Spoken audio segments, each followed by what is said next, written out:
Oi, gente, como é que vão? Tudo bem? Então, iniciando a nossa última aula expositiva aqui, né? Nosso último assunto que a gente se programou a discutir, que é o bloco de constitucionalidade, né? E eu acho que essa ordem veio bem a calhar, assim, né? A gente estudou lá no iniciozinho, né? Como é que é o corpo da Constituição, quais são as partes importantes, né? Além de que ela é toda importante, mas seus princípios de interpretação constitucional. Depois a gente viu controle de constitucionalidade aqui mais para perto, viu direitos fundamentais, viu poder constituinte. Eu acho que a gente veio agrupando uma série de conceitos super importantes para a gente discutir um pouco mais aprofundadamente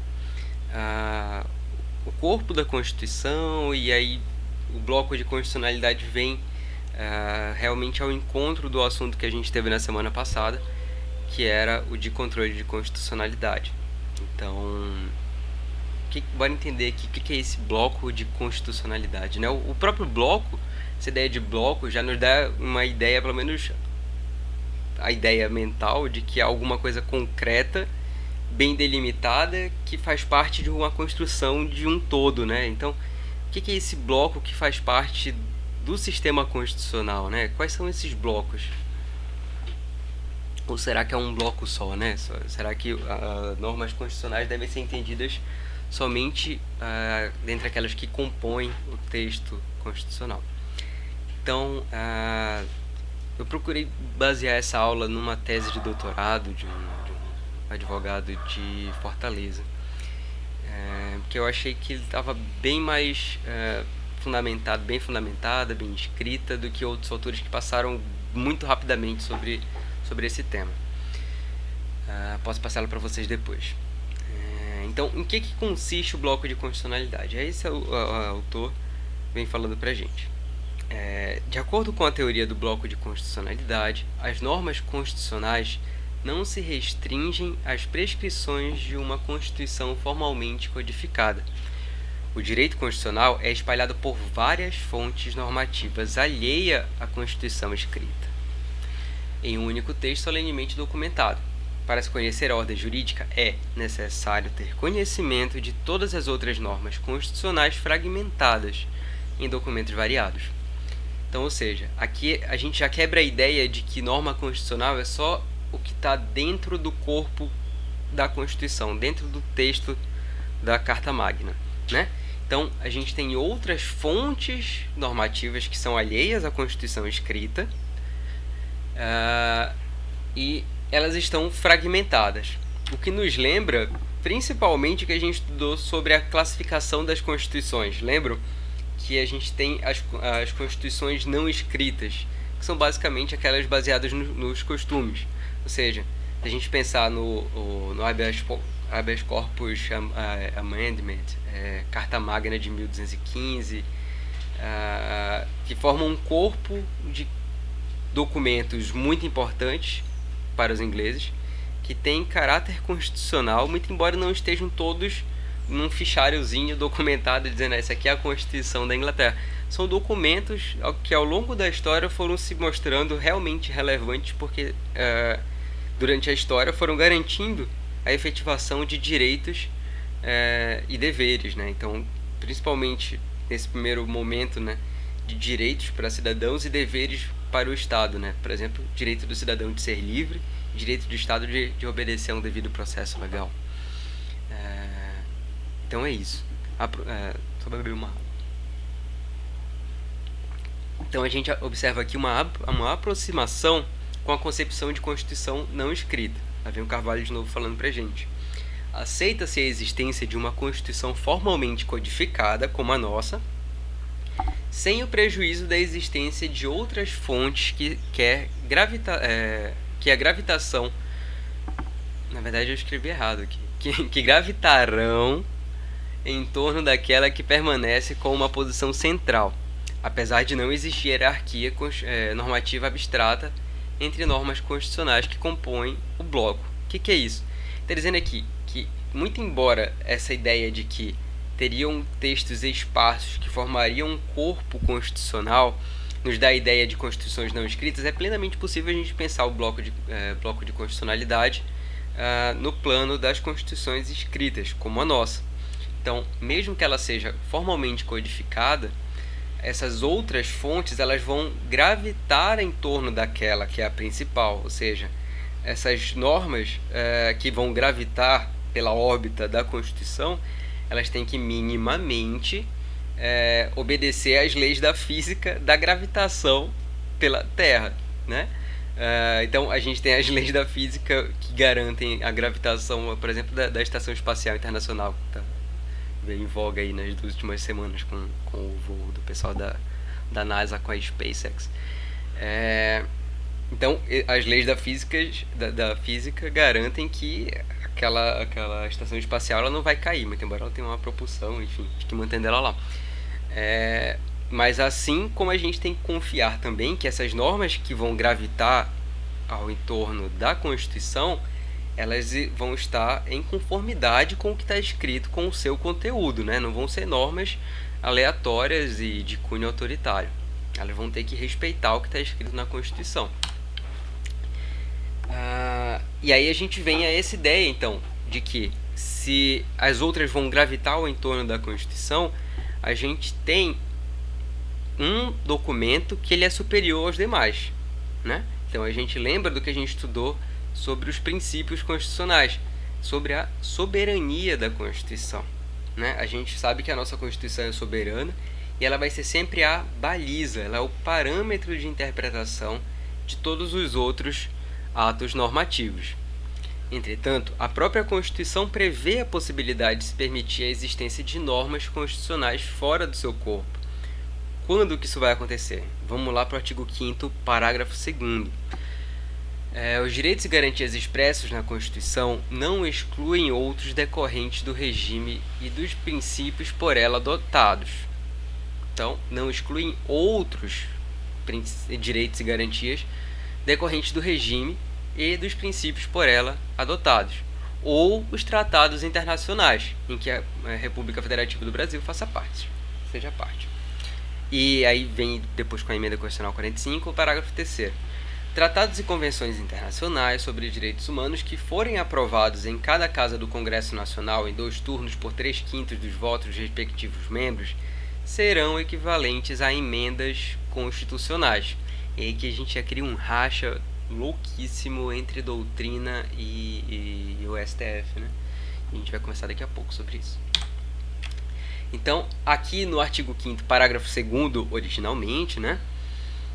Pelo Constituinte originário, a gente tem os tratados e outros princípios e direitos que a gente não previu expressamente, mas que eles estão dentro do corpo constitucional implicitamente ou fazem parte de um ordenamento jurídico nacional que pode estar sendo previsto em outras normas, ou enfim, que decorram de princípios maiores que já foram citados pelo artigo 5º, inclusive, né? Como, por exemplo, o princípio do devido processo legal, se a gente pensar que nem todos os princípios processuais eles vão estar previstos lá no artigo 5º.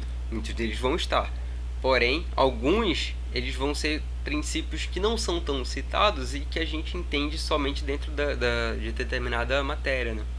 Então, eles acabam sendo implícitos, e isso o STF é bem pacífico quanto a esse ponto.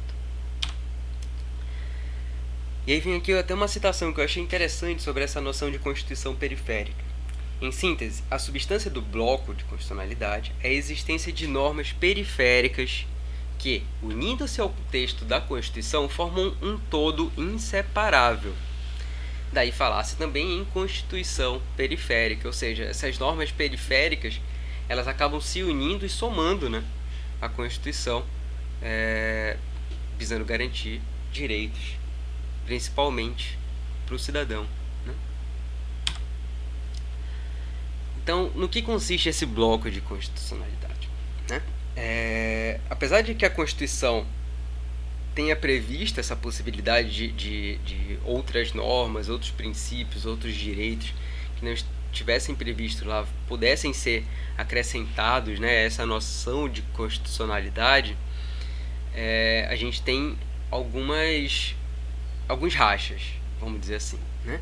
Apesar de que a CF prevê a possibilidade de estender o caráter constitucional a normas que não integram seu corpo, essas normas devem estar em conformidade e compatibilidade dos mesmos, ou seja, dessas normas, com o texto constitucional, que aí é o texto originário, é o que a gente falou anteriormente, né?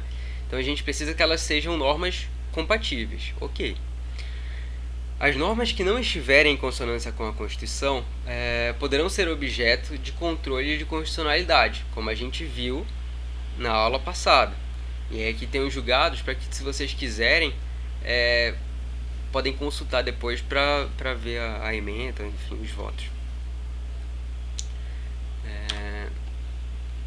E aí vem uma treta grande sobre o preâmbulo. A gente já conversou sobre o preâmbulo várias vezes, já leu várias vezes, já estou enjoado de ler o preâmbulo, e eu também, mas ele volta aqui pra gente, que o preâmbulo é o cara das tretas.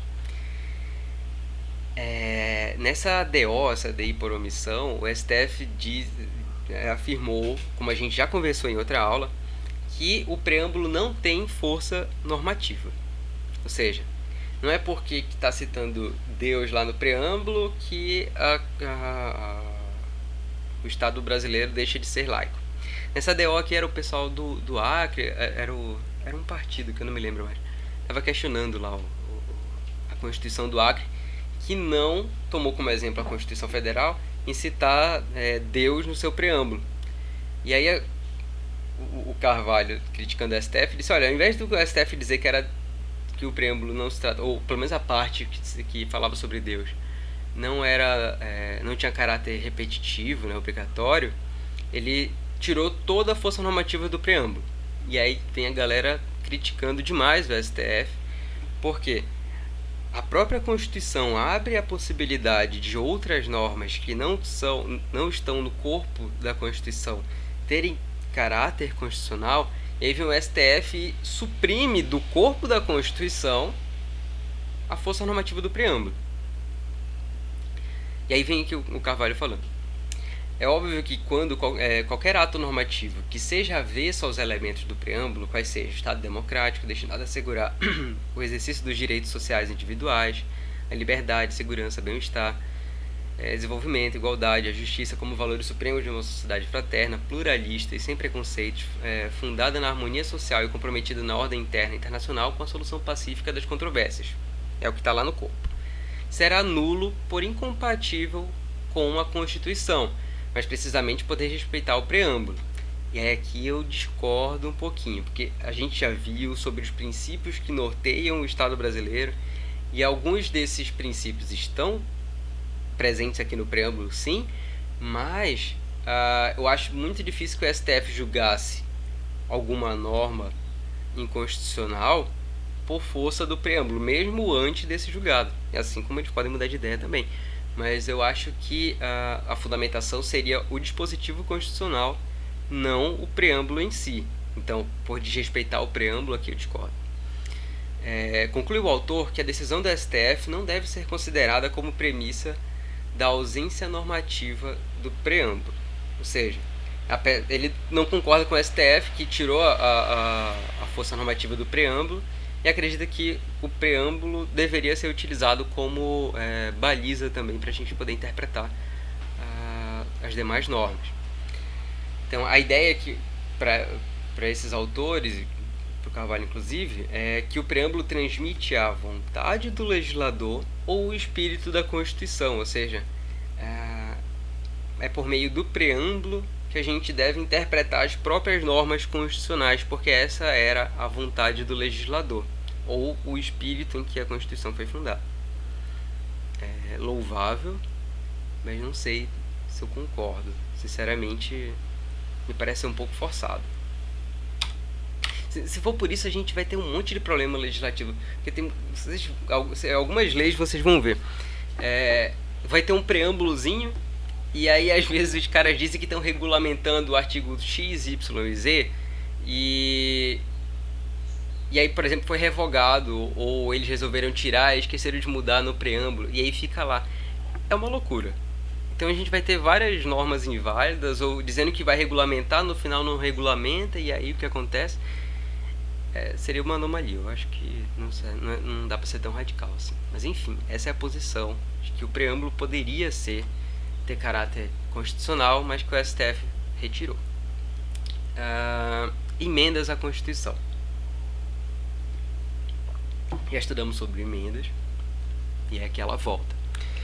A emenda, como a gente sabe, ela altera o corpo da Constituição, ou do ADCT. Ela pode ser objeto de controle de constitucionalidade, como a gente já viu também em 2 momentos na aula de poder constituinte, na aula passada.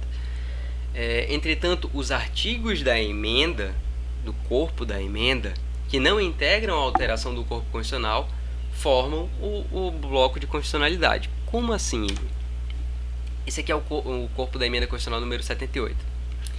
Está aqui o preâmbulozinho. Altera o artigo 54A da ADCT, parará, parará. E aí vem, artigo 1º. O ADCT passa a vigorar acrescido do seguinte artigo. E aí acrescenta o 54A ao ADCT. Ponto. É isso aqui que foi parar lá dentro do ADCT. Isso aqui, tudo que veio escrito antes e o que vem depois, não. É só isso aqui que ele altera. É essa função da emenda constitucional 78.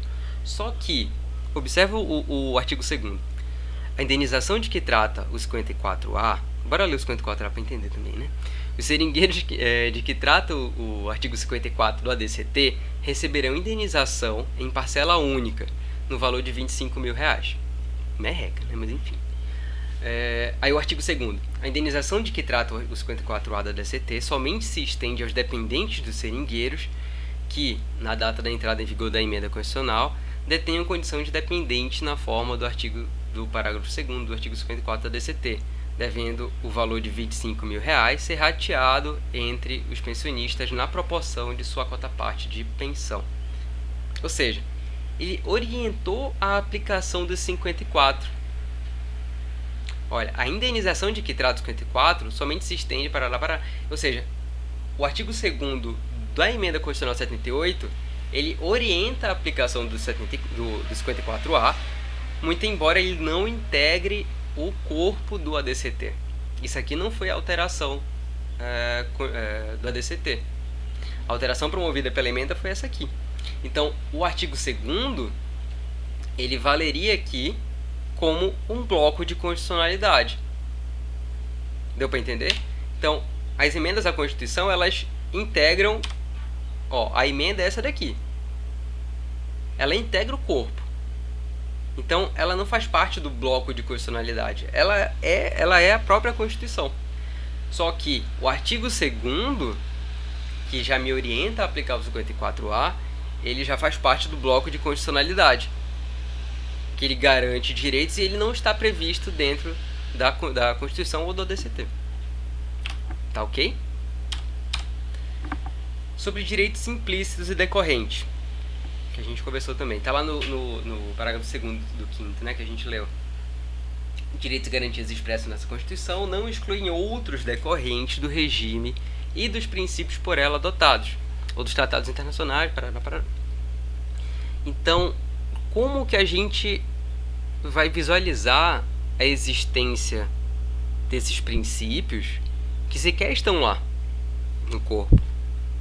E aí o STF já veio, em determinados momentos, reconhecendo o caráter constitucional de determinados princípios que não estavam previstos na Constituição.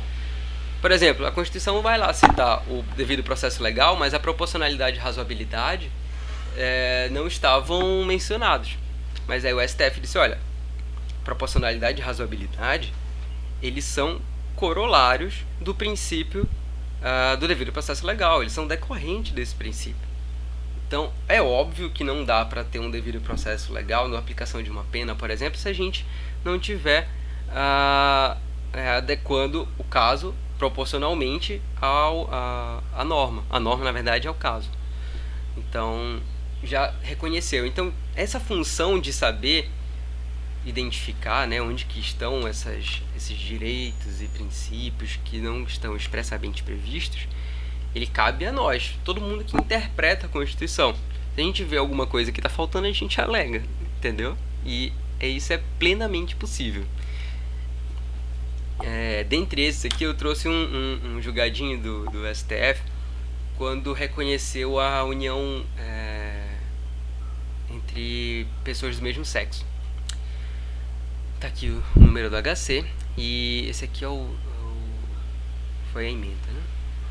Parece-me recusável, deste modo, considerado o objetivo fundamental da República de promover o bem de todos, sem preconceitos de origem, raça, sexo, cor, idade, quaisquer outras formas de discriminação, que o reconhecimento do direito à busca da felicidade, enquanto ideia-força que emana diretamente do postulado constitucional da dignidade da pessoa humana, autoriza, presente o contexto em exame, o rompimento dos obstáculos que impedem a pretendida qualificação da união civil homossexual como entidade familiar, julgo procedente a ação constitucional para, com efeito vinculante, declarar a obrigatoriedade do reconhecimento como entidade familiar da união entre pessoas do mesmo sexo, desde que atendidos os mesmos requisitos exigidos para a constituição da união estável entre homem e mulher, além de também reconhecer com idêntica eficácia vinculante que os mesmos direitos e deveres dos companheiros das uniões estáveis estendem-se aos companheiros da união entre pessoas do mesmo sexo. Ou seja, aqui nesse julgado, além desse super importante reconhecimento da união entre pessoas do mesmo sexo, a gente vê aqui o reconhecimento do direito à busca da felicidade, obviamente muito inspirado no direito norte-americano, mas que na interpretação dos ministros decorre de que o objetivo fundamental da República Federativa do Brasil é de promover o bem de todos, sem preconceitos e qualquer outras formas de discriminação. Com isso, concederia o direito das pessoas perseguirem a felicidade da forma como elas acham mais adequadas. Ou seja, esse julgado aqui super importante, reconhecendo um direito implícito à nossa Constituição. Eu acho que ninguém negaria que esse direito está lá, né? Tratados internacionais sobre direitos humanos. De novo, parágrafo 2º e 3º do artigo 5º. Agora tem uma questão. Na redação original da Constituição, a gente só tinha o parágrafo 2º, que falava que os princípios, direitos, garantias e princípios que não estivessem previstos poderiam também ser alegados como constitucionais por serem implícitos, ok? Ou tratados internacionais em que a República Federativa do Brasil seja parte. Era até aqui. Então, pela lógica, todos os tratados internacionais, eles formariam um bloco de constitucionalidade, qualquer tratado internacional. E aí vem o parágrafo 3º. Os tratados, convenções internacionais sobre direitos humanos, e aí restringe o foco, que forem aprovados em cada casa do Congresso Nacional, em 2 turnos por 3/5 dos votos respectivos membros, serão equivalentes às emendas constitucionais.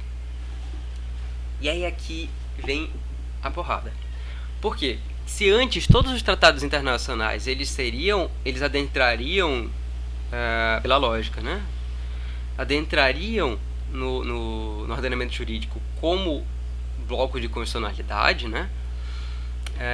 O parágrafo 3º restringiu essa análise e a possibilidade de ter equivalência à emenda constitucional, ou seja, de ter validade constitucional, ser do mesmo nível da Constituição, somente aos tratados e convenções de direitos humanos, e que fossem aprovados por esse regime mais gravoso, que a gente lembra aqui, inclusive, da aprovação das PECs.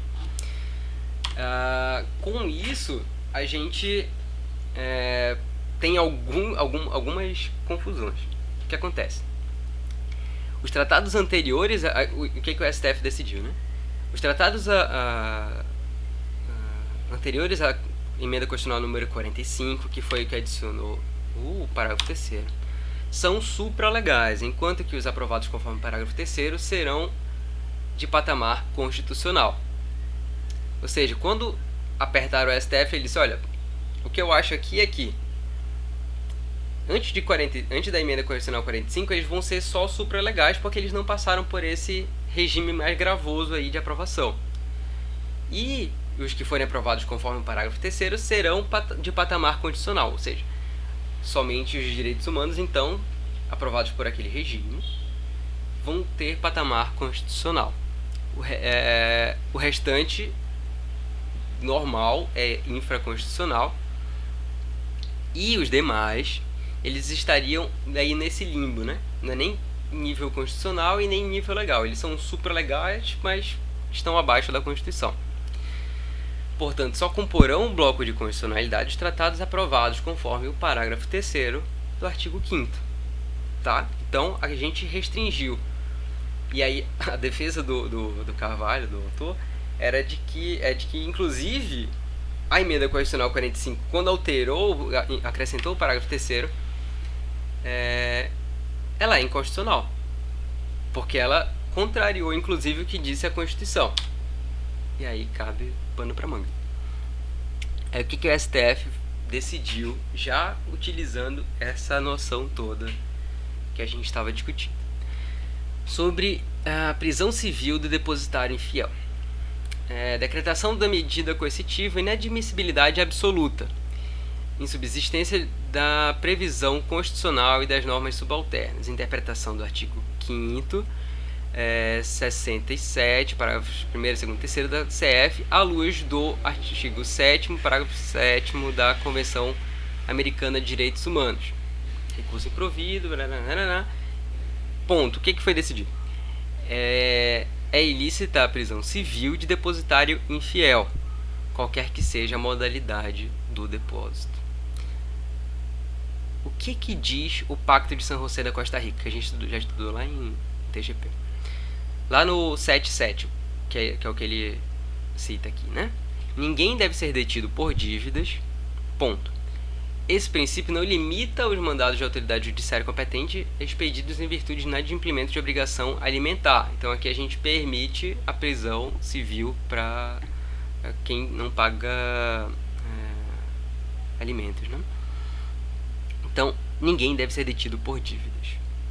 E aí fez uma exceção aqui. E o que a nossa Constituição fala? Não haverá prisão civil por dívida, salvo a do responsável pelo inadimplemento voluntário e inexcusável de obrigação alimentícia do depositário infiel.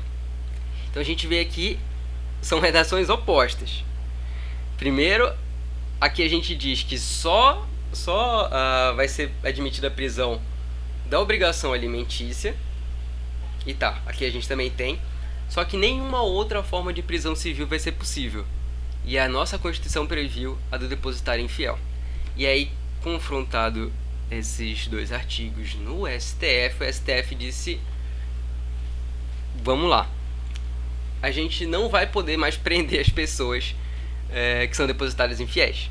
Somente, então, nos casos, vai continuar somente nos casos de obrigação alimentícia. Então, a Constituição foi revogada por conta de um tratado internacional. E aí, se a gente vai ver o Pacto de San José da Costa Rica, ele foi aprovado em 92. Em 92, a gente, como o STF decidiu, ele foi anterior, então, né, se foi de 92, é anterior à emenda constitucional número 2004, ele tem caráter supralegal, ele não tem patamar constitucional.